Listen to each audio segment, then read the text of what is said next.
वज़ीर आला खैबर पख्तूनख्वा के मुशीर बराए इत्तलात व ताल्लुकात आम्मा बैरिस्टर डॉक्टर सैफ ने कहा है कि वज़ीर आला अली अमीन गुंडापुर ने बन्नू की सूरत हाल और दहशतगर्दी के हवाले से बन्नू अमन कमेटी के मेंबरान के साथ वज़ीर आला हाउस में मुनक़िदा इजलास के दौरान तफसीली बातचीत की है।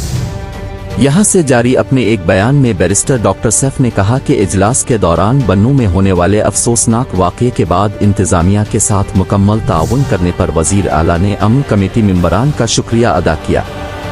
उन्होंने कहा कि अमन कमेटी ने बन्नू में अमन व अमान कायम करने में इंतज़ामिया की मदद की, जो काबिल तहसीन इक़दाम है। बैरिस्टर डॉक्टर सैफ ने कहा कि इजलास में किए गए फैसले के मुताबिक सूबाई अपेक्स कमेटी का इजलास जुमेरात के रोज़ बुलाया जाएगा, जिसमें दहशतगर्दी से मुताल्लिक़ तमाम उमूर पर गौर व खौज़ किया जाएगा, जबकि अपेक्स कमेटी इजलास में सूबे में अमन व अमान की बहाली के लिए पॉलिसी भी बनाई जाएगी।